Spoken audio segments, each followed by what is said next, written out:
ವರ್ಷಗಳ ಹಿಂದೆ ಪರ್ವತಗಳಿಗೂ ರೆಕ್ಕೆಗಳಿದ್ದವಂತೆ. ಈ ಮಹಾಪರ್ವತಗಳು ಪಕ್ಷಿಗಳಂತೆ ಆಕಾಶದಲ್ಲಿ ಹಾರಿ ಹೋಗುತ್ತಿದ್ದವು.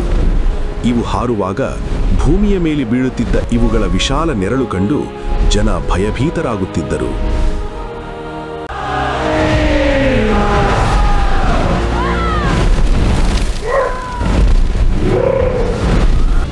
ಮುಗಿಲಲ್ಲಿ ಎಲ್ಲೆಂದರಲ್ಲಿ ಹಾರಿ ಹೋಗುತ್ತಿದ್ದ ಈ ಪರ್ವತಗಳು ಕೆಳಕ್ಕೆ ಕುಸಿದರೆ ಗತಿಯೇನು ಎಂಬ ಭೀತಿ ಜನರನ್ನು ಹಾಗೂ ಋಷಿಮುನಿಗಳನ್ನು ಸದಾ ಕಾಡುತ್ತಿತ್ತು.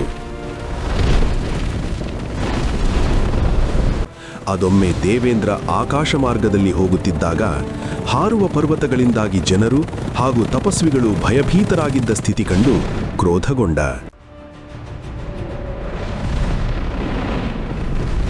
ಜನರನ್ನು ಈ ಹಾರುವ ಪರ್ವತಗಳಿಂದ ರಕ್ಷಿಸಲು ನಿರ್ಧರಿಸಿದ ಇಂದ್ರ ತನ್ನ ವಜ್ರಾಯುಧದಿಂದ ಸಿಕ್ಕಲ್ಲಿ ಪರ್ವತಗಳ ರೆಕ್ಕೆಗಳನ್ನು ಕತ್ತರಿಸತೊಡಗಿದ.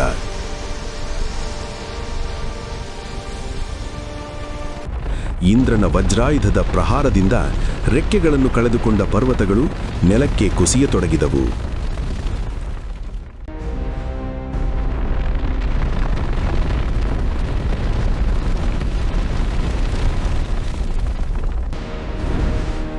ಈ ಭೀಕರ ದೃಶ್ಯವನ್ನು ಕಂಡ ಮೈನಾಕ ಪರ್ವತ ಭಯದಿಂದ ನಡುಗಿ ಹೋಯಿತು.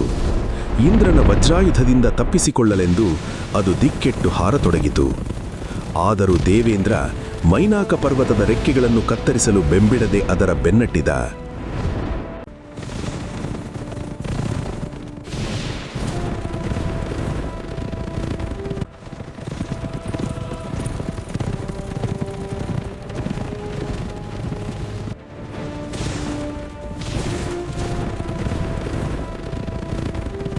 ಇದೇ ಸಂದರ್ಭದಲ್ಲಿ ಮೈನಾಕ ಪರ್ವತದ ಸ್ಥಿತಿ ಕಂಡು ಮರುಗಿದ ವಾಯುದೇವ ಅದರ ರಕ್ಷಣೆಗೆ ಮುಂದಾದ.